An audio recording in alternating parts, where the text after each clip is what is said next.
За эзний өдрийн төргийг хамтдаа эзний магтаж хүндлэх цаг маань аль хэдийн болоод өнгөрсөн байна. Тэгэхээр хамтдаа залбиралтайгаар эзнийхээ хамт ирээд түүний хүндлэн өгцгөөё. Хамт залбирцгаая.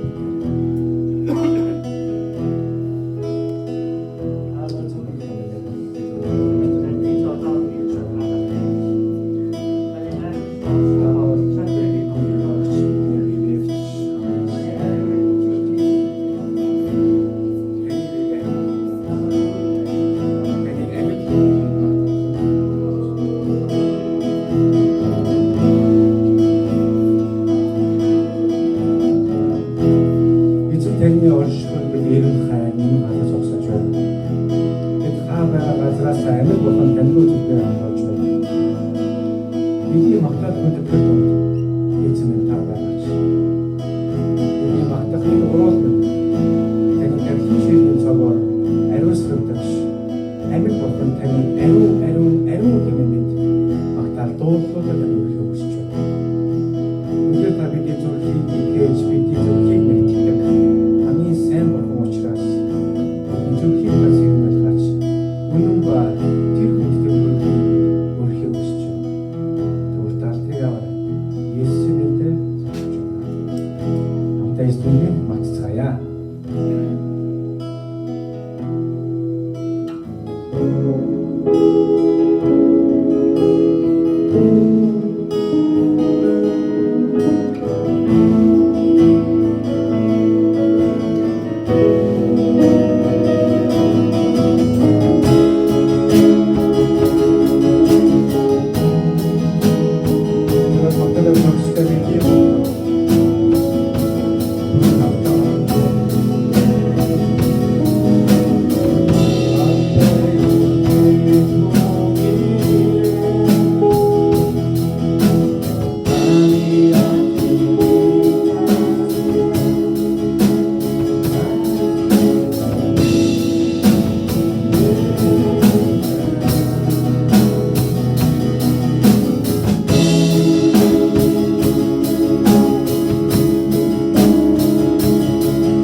Учир та энэ дэлхийг захирагч, ертөнцийг захирагч, бүх дэлхийг захирагч бидний хаан, бидний эзэн учраас бидний магтаж, бидний өглөө өсч байна Иесус.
Бүгдээрээ сайн байцгаана уу. За Магдалины багийнхандаа баярлалаа. Тэгээд бас карантины энэ үед цуглаан яриад Магдалдаа бас лайвд бас ингээд хамт оролцож байгаад баярлалаа. За тэгээд лайв үзэж байгаа болон за нөхөж үзэх хүмүүс манаас үргэлжлүүлээд та бүхнийг бас эзний хүндлэх цуглаанда идэвхтэй сайн оролцоосаа гэж хүсэж байна.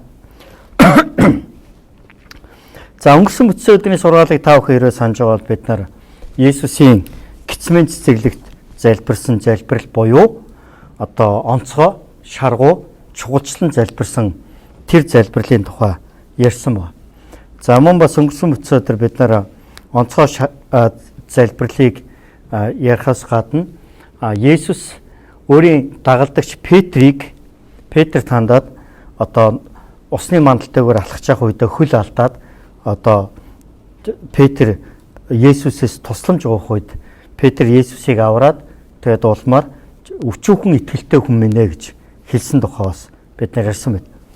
За тэгвэл өнөөдөр яг арай жоох яг өөр өнцгөөс бүгдээр хамтаа бас эзний үгийг сонсно.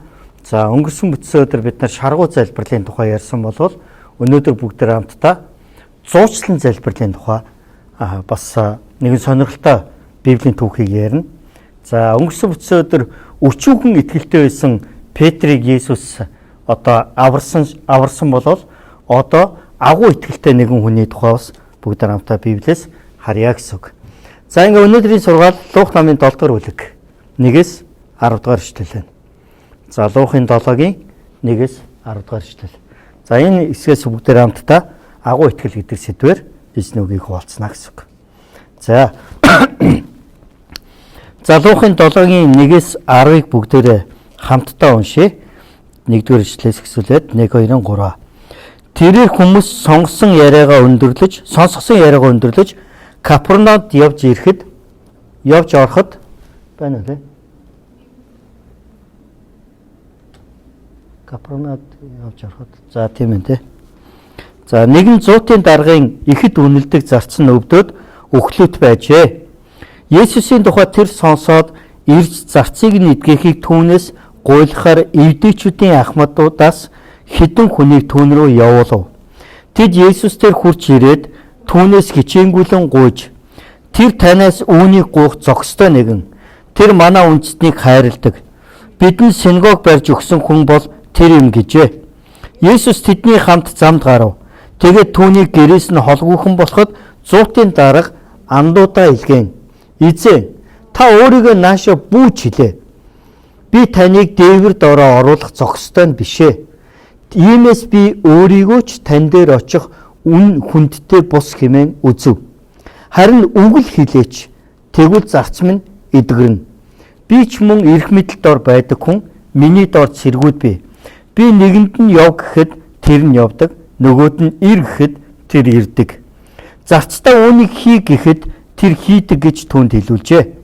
Есүс үүнийг сонсоод ихэд гайхан өөрийг нь дагаж явсан олонд би та нарт хэлье. Ийм агуу итгэлийг би Израильд хүртэл олоогүй юм гэлээ. Тийхүү явуулсан хүмүүс нь буцаж ирээд мөнөх зарц эрүүл болсныг олж харваа гэсэн. Амен. За тэгэхээр энэ түүхээс харах юм бол Есүс Капернаум гэдэг хотод ирж байгаа тухай 7 дугаар бүлэг эхэлж байгаа. За гэхдээ энэ Капернаумд явж ороход гэдэг үгийн өмнө 1-р ишлэлээр тэрээр хүмүүст сонсгосон яриагаа өндөрлөж гэж хэлсэн байна. За 7 дугаар бүлгээс өмнөх яриаг хэлж 5, 6 дугаар бүлэг дээр бол Есүс юуны тухай ярьсан бэ гэхээр Бурхныг дагаж Христ итгэлийн амьдралаар дагалдагчийн амьдралаар амьдрна гэдэг чинь юу юм бэ гэдгийг заасан сургаал. За тэгээд дагалдагчийн амьдралаар амьдрна гэдэг чинь ийм зүйл юм а гэдгээ яриад тэр яриагаа яг өндөрлөөд Капернаум хот руу орсон. За тэгсэн чинь тэр Капернаум хотод Ромын хаант улсын 100 цэргийн дарга буюу 100 цэргийг одоо командладаг цэргийн офицер байсан мөн. За тэр Ромын эзэнт гүрний 100 цэргийн дарга өөрийнх нь хүүхэд биш, өөрөө биш. Эсвэл одоо ойр дотных нь нэг хүн биш. Харин зүгээр тэр даргын гэрт нь зарцлагддаг нэгэн зарц нь өвдсөн байна. За энэ зарцууд бол мэдээж одоо Ромын 100 цэргийн дарга зарцлагддаг байсан одоо зарц хүн буюу тэгтээ яг мэдээж Ром хүн болол биш байсан баг. Энэ бол магадгүй харь үндэстэн эсвэл одоо Евдээ буюу Израиль хүн байсан байх боломжтой. За тэгээд энэ одоо зарц нь өвчтөй байсан учраас Ромын цэргийн 100 цэргийн дарга буюу нөгөө зарцын эзэн нь болол маш тийм халамжтай хүн байсан учраас зарцаа эдгэх янз бүрийн арга чаргыг хайсараад сүйдээ магадгүй бүх арга чаргаа бараад эмнэлэг, домлог, зурхаач одоо юу гэдэг тийм ээ физик эмчилгээ одоо барай засал 9 жороор л явсан баг. Гэхдээ юу ч тусаалаагүй байж магадгүй. Харин тэр Есүсийг өөрийнх нь Капернаум хотод ирж байгааг мэдээд яасан бэ гэхээр Капернаум хот руу эхлээд Евдээ хүмүүсийг буюу Евдийн ахмадуудыг удирдагч нарыг Есүс рүү явуулаад та манай зарцыг эдгэж өгөөч гэж гуйсан байна. Тэгээ Есүс тэр гуйлтыг сонсоод тэгээ яасан бэ гэхээр 100 цэргийн даргын гэрлөө явж исэн чинь нэлээ ойртой татсан чинь 100 цэргийн дарга гэртээ байгаа найзуудыгаа Есүс рүү явуулаад та үнэндээ бол наашаа ирж өөртөө төвөг удах хэрэггүй. Үнэндээ бол та хүсэх юм бол зүгээр байгаа газараасаа эдгэр гэж тушаах юм бол миний зарц эдгэн шүү дээ. Яагаад гэвэл та бол одоо тийм их эрх мэдэлтэй хүн шүү дээ. Би үнэндээ бол 100 цэргийн дарга. Тэгээ би цэргүүдээ наашрах юм бол ирдэг, явах юм бол явдаг. Яг энтэй адилхан та эдгэрх юм бол эдгэрч одоо тийм ээ өвчин шаналыг явах юм бол явна. Тийм учраас та зөвхөн энэ үгээл хэлээч гэж хэлэх үед Есүс 100 цэргийн даргын энэ үгийг сонсоод энэ бол Есүс өөрөө шоконд орсон ба. Тэр өөрөлдөх юм бол энэ итгэл бол Есүсийг шоконд оруулсан итгэл. Есүс бүр маш их гайхсан. 9-р эшлэлд Есүс үүнийг сонсоод ихэд гайхан гэж хэлсэн ба. Тэгээ өөрийг нь дагаж явсан олонд "Хей, би та нарт хэлье. Би сая та нарт дагалдагчийн тухай маш олон зүйлсүүдийг ярьсан. Та нар намайг дагаж явж байхдаа олон гайхамшгүүдийг харсан. Та нар Петрийг усны мандалтайгаар явахыг харсан. Та нар надтай хамт нэг одоо завин дотор явж явах үед далайн шуурга ирээд далайн давлгаанд ус завь руу орж ирээд би тэр үед завин дээр унтчихсан. Харин тэр үед та нар бүгдээрээ л айн сандарч бид чинь живж үхлээ шүү дээ гэж эргэлдэж.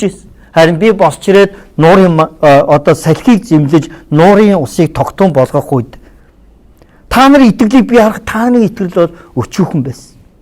Харин та нар энэ 100 цэргийн даргын итгэлийг хар. Би ийм агуу итгэлийг Израильд байтугай өөр хаач одоо хүртэл олж хараагүй магч. Тэгэхээр энэ 100 цэргийн даргын итгэл бол Есүсийг бүр шоконд оруулсан тийм агуу итгэл байсан. За өнөөдөр бүгдээр хамтдаа энэ сургаалыг сонсохдоо тайллыг нь хамтдаа сонсохдоо өөрийнхөө дотор нэгэн том асуултыг тавь. Миний итгэл ямар вэ гэж. Өнгөрсөн бүтсэн өдрийн сургаал дээр бид нар одоо шин дунд тийм ээ одоо завин дээр явж исэн дагалдагч нар нуурын мандалтайгаар халахж яваа Есүсийг хараад сүнс вэ хий үзэгдэл вэ гэж хэлсэн.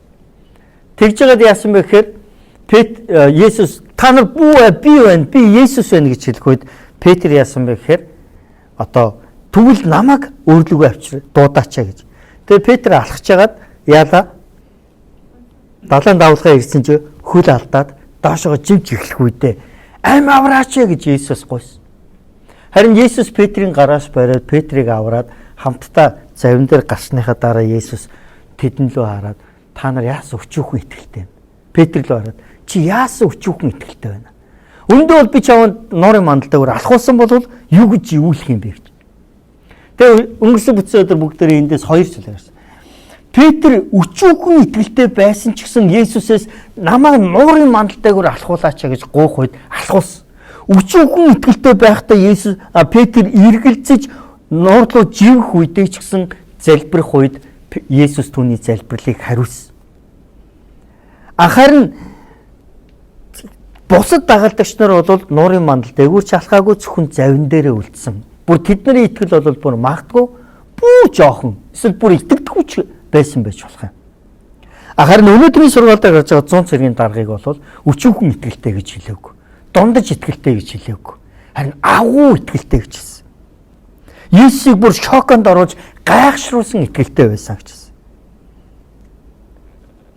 Тэгэхээр бүгдээрээ хамтаа яг энэ түүхээс суралцах зүйлсүүдийн өмнө өөрийнхөө дотор дахин нэг асуултыг тавь.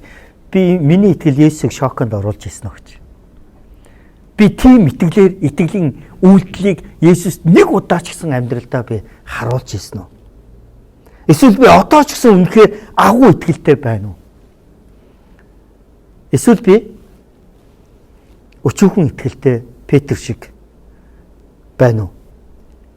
Бид нар бүгдээрээ өөрийнхөө дотор миний итгэл ямар байна гэдэг тэр асуултыг хамтаа тавиад өнөөдрийн сургаалыг хамтаа сонсцгоё. Тэгээд мэдээж өнөөдрийн сургаалаар дамжуулаад бүгдээ хамтаа хэрхэн яаж 100 цэргийн дарга шиг Есүст бахархуулсан ийм агуу итгэлтэй байх боломжтой вэ гэдгийг бүгдээ хамтаас харцгаая. За нэгдүгürt нь тухайн нөхцөл байдлыг харах юм бол ийм юм байна. Капернаум гэдэг бол өөрөө загасчдын нэг жижигхэн тосгон байсан. Загасчдын тосгон. За тэгээд Есүс энэ загасчдын тосгон руу орж ирэх үед та нар хэрэг 2 дугаар ишлэгийг харах юм бол 100-ын даргын ихэд үнэлдэг зарц гэж хэлсэн ба. За та нар одоо жишээлбэл нэг юм баян хүн байлаа гэж үү. Тэгээ гэртээ амар олон зарцтай.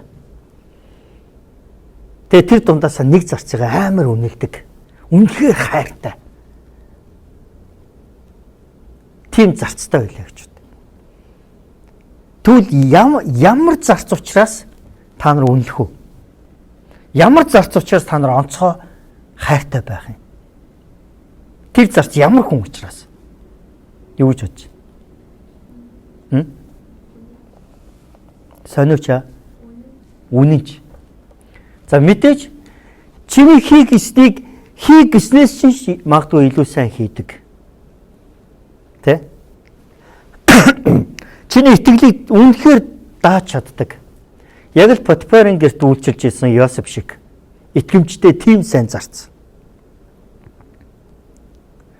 Өнөөгийн дэлхий дээр хамгийн одоо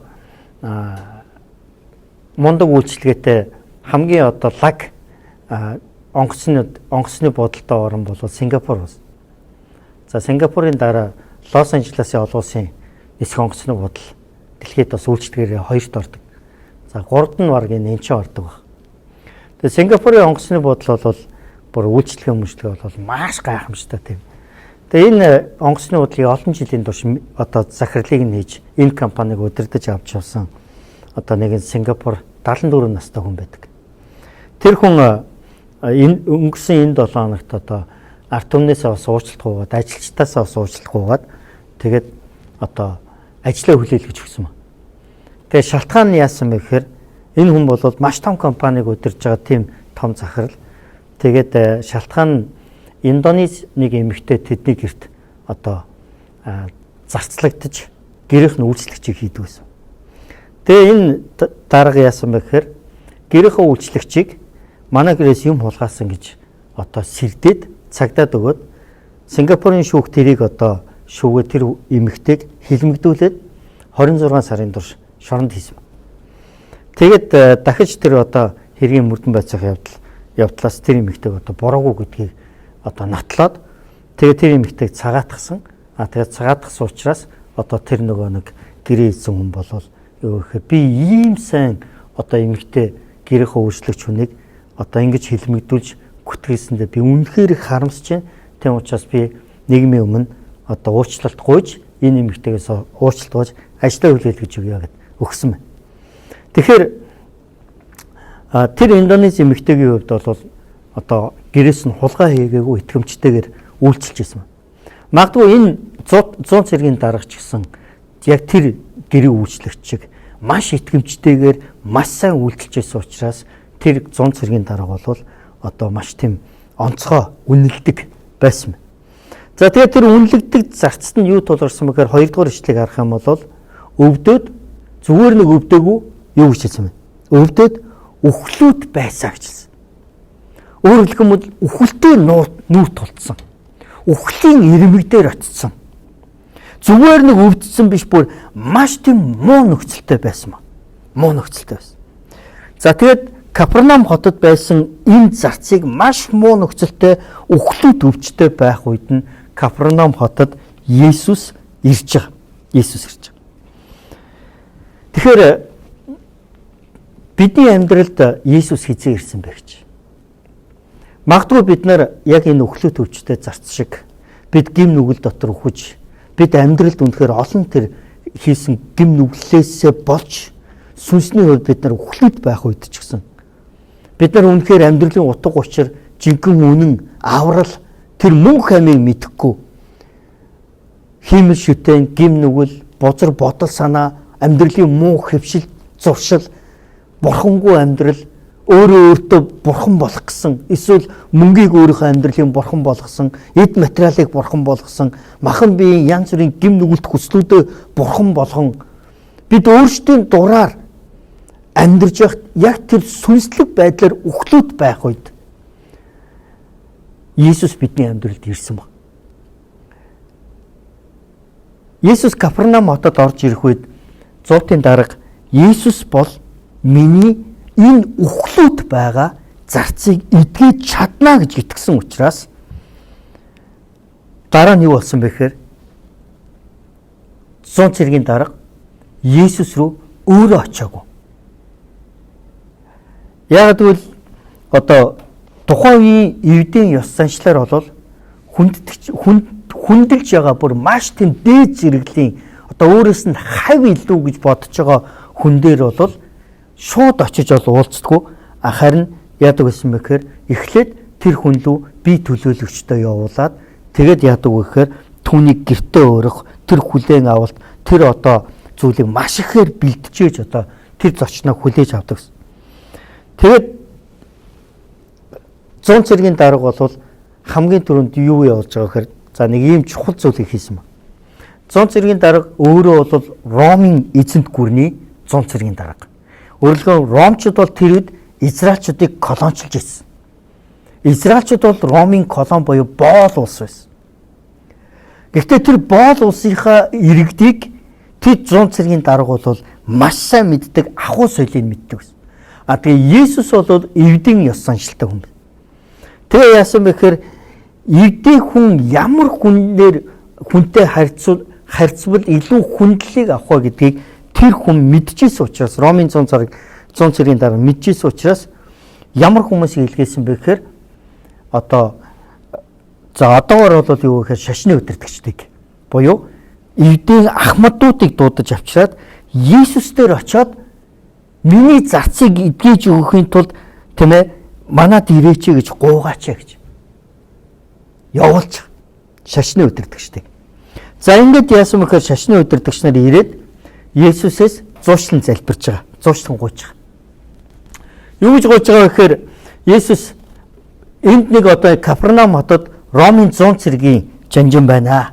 Тэгээ түүний одоо зарц нь ингээд өглөө төвчтэй байгаа учраас та түүний залбирлыг нь сонсож хүсэлтийг нь одоо гүйцэтгэж зарцыг эдгэж өгөөч. Яагаад гэвэл тэр 100 цэргийн даргыг эвдийн ахмадууд тайлбарлан хэлэхдээ юу гэж хэлж байгаа вэ гэхээр маш сайн хүн гэдгийг хэлсэн.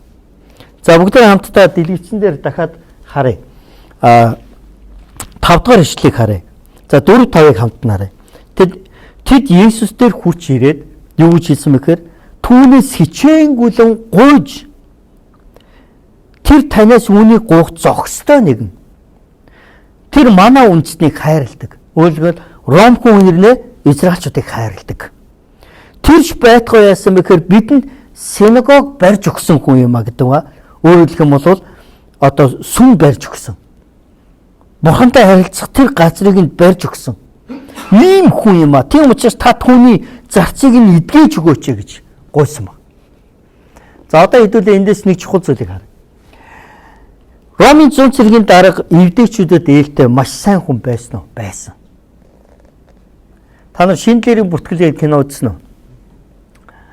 Шиндлерийн бүртгэл гэдэг кино үзэх юм бол одоо 2 дугаар дайны үед тийм ээ германчууд еврейчүүдийг бол хомроглон устгаж ирсэн тэр үед яаж байгаа гэхээр одоо Шиндлер гэдэг одоо үйлдвэрийн эзэн хүн тийм ээ маш олон еврей хүмүүсийг одоо өөртөө байгаа хөрөнгөөр худалдан авч яаж байгаа гэхээр амийг нь аварж байгаа тухай байдаг. Ийм кино байдаг. За тэгэхээр магадгүй 100 цэргийн дарга яг тэр үеийн Шиндлер шиг тийм ээ евдээчүүдэд ээлтэй тэр дундаа итгэл үнэмшилт нь маш их ээлтэй одоо ийм хүн байсан. Тэгээд боолынхоо төлөө Есүсээс хүмүүс явуулж гуйлгаж байна гэдэг бол тухайн одоо Ромын эзэнт гүрний Ром хүний зүрх сэтгэлийг бол маш ахуй гэдгийг, маш сайн хүн гэдгийг илэрхийлсэн. Яг тэгвэл одоо Ромын эзэнт гүрний үед бол тухайн тийм ээ одоо хэн нэгнийг олзож аваад эсвэл худалдаж аваад өөрийнхөө боол болгодог байсан. Тэгээ боол гэдгийг нь одоо баталж одоо яг манайхаар бол нөгөө морин дээр ингээд халуун тамгаар ингээд тамгалдаг шүү дээ тий. Тэрэн шиг боолуудыг бол тамгалдаг байсан. Биен дээр халуун одоо ингэж тамгаар тамгалдаг. Тэгээ хэрвээ тэр боол духан дээрээ ч юм уу гаран дээр ч юм уу биенийхээ ил харагдах аль нэг хэсэгтээ боолын тамхтал байх юм бол ромчууд боолын тамхтаа тэр боолуудыг тухайд хүнийг юу гэж хэлдэг байсан бэ гэхээр хүний хэлээр ярьдаг амтан гэж үздэг байсан. Өөрөөр хэлэх юм бол амтан боол хоёр бол нийгэмд яг адилхан. Яг адилхан байсан. Тэгэхээр боол бол чи бол хүн биш. Эзнийхээ бол бүх хүслийг нь одоо биелүүлж явах хэвээр. Тэгээ ярьдаг амтан гэж үздэг байсан. Тэгээ энийг бол одоо Грекийн алдарт одоо философч Аристотель бол маш тодорхой өөрийнхөө бичсэн зохиолд бол өгүүлсэн байдаг. Өөрөлдөн бол тухайн үед бол хүн адгуус хоёр бол яг адилхан байсан. Боол адгуус хоёр бол яг адилхан байсан гэж хэлсэн мэт. Тэгэхээр харин энэ 100 цэргийн даргын хувьд бол тэр зарц нь адгуус амьтантай адилхан биш. Харин яг хүн гэдэг утгаар нь тэр боолтой харьцаж исэн ийм одоо сайн 100 цэргийн дарга байсан гэдгийг бид нар энэчээс харж байна. За тэгвэл нэг зүйлийг бид нар маш сайн ойлгох хэрэгтэй. Энэ евдээчүүд Есүс дээр ирээд 100 цэргийн даргын тухай хэлэхдээ манай үндэстнийг хайрладаг бид нар синагог барьж өгсөн. Тэгээд зарцынхаа төлөө ийм чухал зүйлийг хийж байгаа сайн хүн гэдгийг хэлэнгүүт Есүс ямар сайн хүн бэ? Би ийм сайн хүн ромчуудын донд хизээж хараагүй юм байна. Вау, ямар мундаг, ямар сайн үйлстэй, ямар сайхан сэтгэлтэй 100 цэргийн дарга. Алийг би хурдхан шиг гэртэнд очиод одоо тийм ээ зарцыг нь эдгээд өгчээ. Ийм сайн хүнийг шагналгүй яах уу? Гуйлтыг нь сонслогүй яах уу? Очиод би гуйлтанд нь хариулаад өгчээ гэж Есүс хэлээгүй. Өөрөөр хэлэх юм бол Есүс энэ хүнийг сайн хүн, сайн үйлстэй тийм хүн гэдэг утгаар нь Есүс түүнийг агуу итгэлтэй гэж хэлээгүй. Яг нь сайн хүн байна гэдгийг мэдсэн. Тэгээ Есүс тэр одоо евдээчүүд ирээд гуйсан учраас за тэгвэл тийшээ явъя. Тэгээ гэрлүүн мөлөө ойртод очисон чинь яаж байгаа вэхээр нөгөө нэг сайн гэдэгжсэн 100 цэргийн даргачин яасан бэ гэхээр өөрийнхөө гэртээ байсан найзуудыг явуулаад Есүст нэг ийм үг хэлж байгаа. Есүс та манай гэрт орж ирж яах юм бэ? Би таныг үнэндээ бол дээвэр доороо оруулах зохистой тийм сайн хүн, тийм мундаг хүн, тийм ариун хүн болоод би бишээ. Харин та зүгээр байгаа газраас миний зарцыг тэмээ эдгэх үгээл хэлж. Тэгэх юм бол миний зарц эдгэн штэ гэж. Энэ үед Есүс тэр 100 цэргийн даргацтай жинхэнэ алга ташиж ямар гайхамшигтай ямар агуу итгэлтэй хүн бэ гэдгийг хэлсэн баг. За энэ үйл явдлаас харах юм бол бид Бурханы хүсэлд таалагдаж бид Есүс Христэд итгэж амьдрна гэдэг бол итгэлээр Бурхан таалагддаг гэхээс бид нар сайн үйлс хийж буян хурааж гавья байгуулснараа бид нар өөрөөрөө буюу тийм ээ сайн үйлсээр бид Бурханд таалагддаг зүйл биш юма гэдгийг энэчээс бид нар харж байна. За нөгөө талаар энэ ч бас нэг чухал зураглал харагдаж байгаа нь юу гэхээр Ромын 100 цэргийн даргын гэрт нэг зарц өвчтэй байна. Гэхдээ одоо та нар харж байна уу? Энэ түүхийг харах юм бол амар олон дүр гарч байгаа. Ямар дүр гарч байгаа вэ гэхээр тэр за мэдээ 100 цэргийн дарга, за Иесус Христ, за мөн бас 100 цэргийн даргын найзууд, иргэдчүүдийн ахмадууд энэ бүгдээрээ нийлж ягаад нэг одоо юм үйл явдал дотор тэр 100 цэргийн дарга эцсийн бүлэгтээ бол итгэж байгаа тухай гарч байгаа. За тэгэхээр өөрөөр хэлбэл залбиралд хариулагч нь Иесус. Харин залбирагчид бол 100 цэргийн дарга найзууд нь за мөн бас тэр эвдийн хүмүүс буюу эдгээр бүгдээрээ бол зуучлан залбирагчид юм аа гэсэн. Зуучлан залбир. Тэгэхээр бид нар ч гэсэн өнөөдөр өөрсдийнхөө итгэлийн амьдрал дотор хэн нэгэн хүний төлөө, ах дүүсийнхээ төлөө, аав ээжийнхээ төлөө, найз нөхдийнхөө төлөө, бид өвчтөе шаналлтай байгаа хэн нэгэн хүний төлөө бид зуучлан залбирна гэдэг бол маш чухал. Гэхдээ зуучлан залбирахдаа бид нар одоо яг энэ Ромын 100 цэргийн дарга шиг үндсэндээ бол 3 зүйлийг баримталж зуучлан залбирах нь их чухал байна. За нэгдүгürt нь бол Ромын 100 цэргийн дарга бол Иесусийн эрх мэдэлд итгэж залбирсан ба. Иесус эрх мэдэлд итгэж. Өөрөөр хэлэх юм бол өөрөө бол 100 цэргийн даргын эрх мэдэлтэй тэгээд юу гэж байгаа вэ? Би бол одоо цэргүүдээ нааш ирэх юм бол ирдэг, явах юм бол явдаг. Тэд бол миний тушаалыг дагдаг. Яг үүнтэй адилхан та бол таны хувьд идэгшгүй өвчин, шийдвэрлэгдэшгүй асуудал гэж байхгүй. Зөвхөн таал хүсэх юм бол та үгээ хэлэх юм бол та эдгэр гэж тушаахал юм бол таны хувьд боломжгүй зүйл гэж байхгүй гэж ямар ч эргэлзээгүйгээр 100 цэргийн дарга Иесуст итгэж ирсэн. Иесусийн эрх мэдэлд итгэж ирсэн. За тийм учраас та бүхэн бодох. Ямар ч үед одоо юу гэдэг бидний амьдралд амар том асуудал гараад тулгарлаа гэж үтэй. Гэхдээ юунд итгэх ёстой вэ гэхээр Бурхан бол тэр асуудлаас чинь илүү том. Иесус бол тэр асуудлаас чинь илүү том Бурхан гэдэгт итгэх. Амар том айдас чамайг тийм ээ нөмөрж болно. Амар том айдас чиний зүрх сэтгэл дотор хар буглаа болж ирж болно. Гэхдээ Иесус тэр айдсаас ч илүү агуу эрх мэдэлтэй бөгөөд Иесус зүгээр тэр айдасд хандаад чи зайл гэж хэлэх үед тэр айдас үгүй болж айдсын хар үл сарны үгүй болоод харин тунгалаг гэрэл цацарч эзний итгэл найдвар амар тайван бидний амьдралд ирдэг.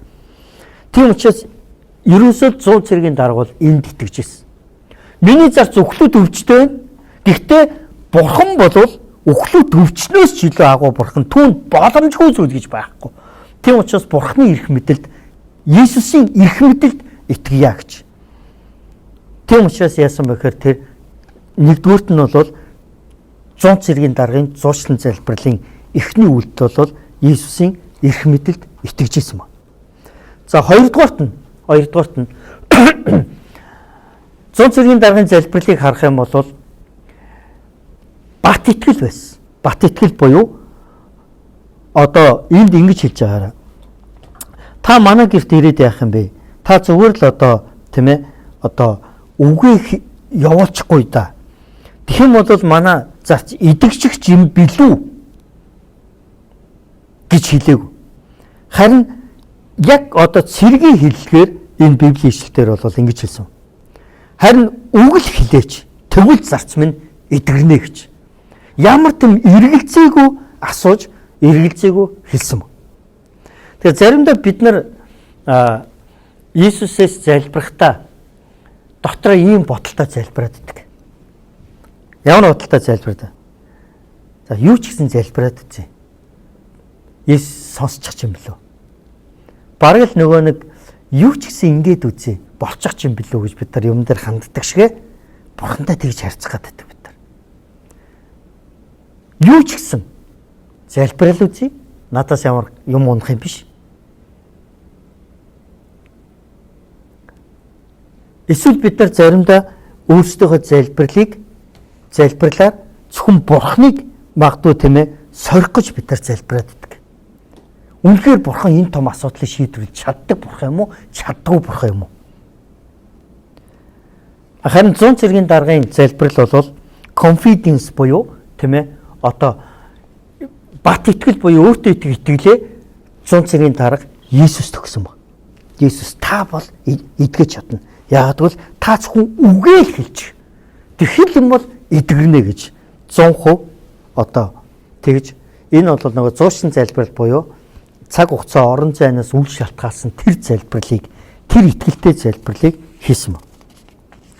За тэгээд Есүс яг энэ залбиралд Есүс бол юу гэж хариулж байгаа вэ гэхээр ямар агуу итгэлийн залбирал вэ гэж хэлсэн. Ямар агуу итгэлийн залбирал вэ гэж. За тэгэхээр бид нэг зүйлийг бас энэчээс харж байна. Энэ итгэлийн залбирал өөрөө дотроо юуг агуулсан бэ гэхээр зоригийг агуулсан ба. Өөрөөр хэлбэл маш тийм зоригтой залбирал байсан. Нэг талаар энэ бол бараг Есүс тушааж байгаа залбирал байна. Та үгээ хэлж тэгвэл итгэрнэ. Үгээ хэлээ гэж бол Есүс рүү хандсан ийм одоо итгэлийн маш тийм зоригтой залбирал байсан ба. За ингээд дараа нь яасан бэ гэхээр Есүс үнэхээр одоо тийм ээ одоо үгээ хэлж тэгээд тийхүү одоо Есүс дээр ирээд Есүст тэр үгийг дамжуулсан зуушин залбирсан хүмүүс буцаад гэртээ очиход нь 10 дахь ишлэлээр юу гэсэн бэ? За 10 дахь ишлэгийг бүгдээр хамт уншъя тэхөө. Хамгийн сүүлийн ишлэл байгаа. Дахиад нэг дөрөв. За 10 дахь ишлэлээр ингэж хэлсэн. 1 2 3. Тийхүү явуулсан хүмүүс нь буцаж ирээд мөнөөх зарц ирүүл болсныг олж харваа гэжсэн. Тэгээд дуулал номын 107 дугаар бүлгийн 20 дугаар ишлэлээр яг энэ ишлэл бас байдаг. Юу гэж хэлсэн бэ гэхээр Бурхантай үгээ хэлгэх үед тэд эдгэрж аврагдах болно гэж хэлсэн байдаг. Тийм учраас яг л 100 цэргийн дарга та үгээ хэлгээ тэгэх юм бол манай зарц эдгэрнэ гэж хэлсний дагуу тэд яг тэгж Есүс очоогүй байхад Бурханы хүслээр тэд эдгэрж байгаа эдгэрлийг олж харсан баг. Тэгэхээр зуушин залбирал гэдэг бол бас юу хэлж байгаа вэ гэхээр 3 дахь чухал зүйл нь бол залбирал хаанаа үг тэнд байдаг. Бурханы үг.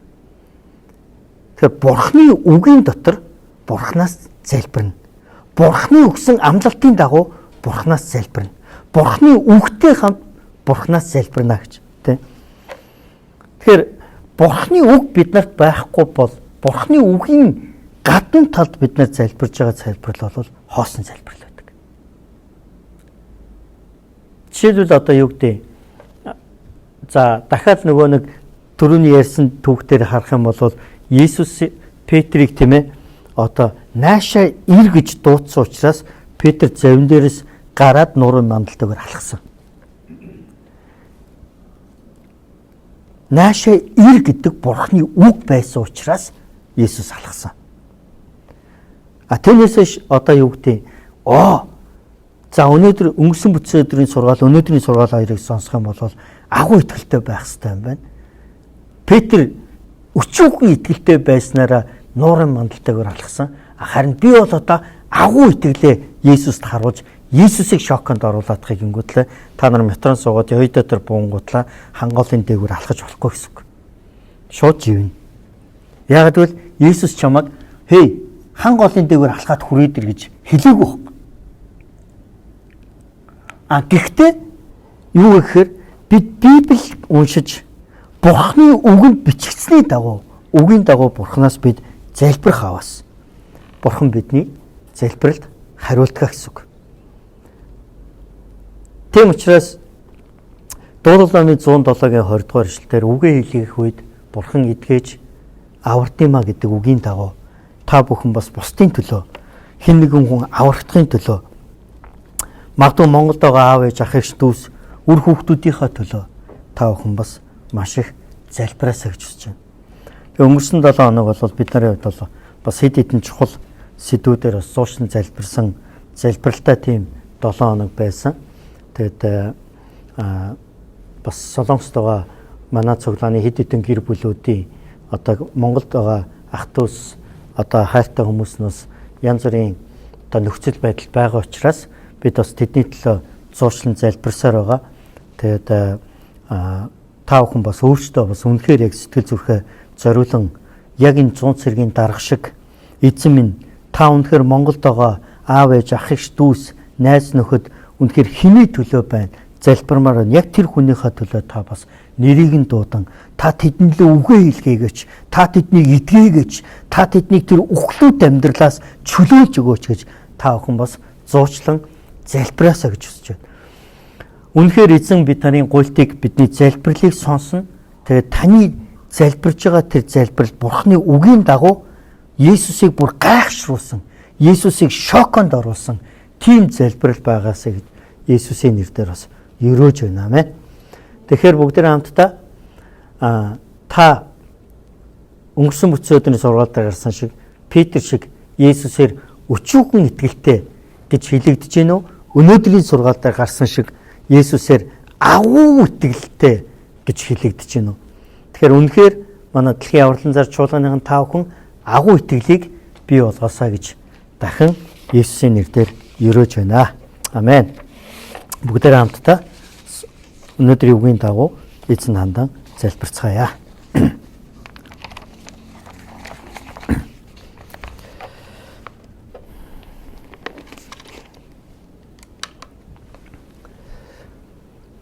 Их эзэн бурхан минь танд баярлалаа. Та өнөөдөр бас бидэнд өөрийн үгийг хэлж үнэхээр 100 цэргийн тэр даргын зуучлан залбирлаар дамжуулаад та тэр зарцыг та эдгээж амь насыг та өгж эрүүл болгосон. Яг одоо энэ цагт бидний бас зуучлан залбирлаар дамжуулаад их эзэн минь та бидний эргэн тойронд байгаа олон өвчтөө хүмүүсийг та Есүс Христосийн нэрээр эдгээж өгөөч. Бидний эргэн тойронд байгаа олон хүмүүсийг бас тэр сүнслэг үхлүүд байдлаас та чөлөөлж өгөөч, аварж өгөөч. Тэднийг та үнэхээр тэр зарцын амьдралаас чөлөөж харин их эзэн таны дотор сүнслэг эрх чөлөөтэй таны Тэнгэрийн хаанчдын хүүхдүүд болсон тэр юр бусын амьдралаар та өрөөгөөч гэж залбирч байна эзэн. Бурхан минь үнэхээр 100 цэргийн дарга болон тэр эдэчүүдийн ахлагч нар мөн бас 100 цэргийн даргын найзууд Есүс дээр ирж үнэхээр үргэлжлүүлэн тэр зарцын эдгэрлэлийн төлөө итгэлээр залбирсан шиг бид бас эх 7 хоногудад үргэлжлүүлэн бид бусдын төлөө зуучлан залбирах тэр залбирлын манаанд зогсоход та туслаарай. Их эзэн минь бид шаргуу онцгой залбирлыг хийх хүсэж байна. Мөн бас бид нар зуучлан бусдын эдгэрлэлийн төлөө үргэлжлүүлэн залбирахыг хүсэж байна. Та биднийг залбирлын дайчид байлгах болтугай. Эзэн тань талархан таны хүү бидний эзэн Есүсийн нэрээр залбирanгуйлаа. Амен. За баярлалаа. Өнөөдрийн бас цуглаан болон лайвтай хамт байгаа та бүхэнд баярлалаа. Тэгээд удахгүй бас 9 сарын 30-наас 10 сарын бас 3-ны өдрийг хүртэл Жусак буюу ургацын баяр бас болгож байгаа. Тэгээд бас ургацын баяраар энэ карантины үйл ажиллагаас бүрэн тавигдахгүй бол бид бас онлайнаар дахин одоо онцгой цугларалтуудаар суулцах болно. Тэгээд та бүхнийг бас энэ цугларалтуудаа бас одоо оролцоосоо гэж хүсэж байна. За ингээ эзэн та бүхнийг ивэх холтгой эх 7 хоногт бүгд хамтдаа дахин уулзцаая. Баярлалаа баяртай.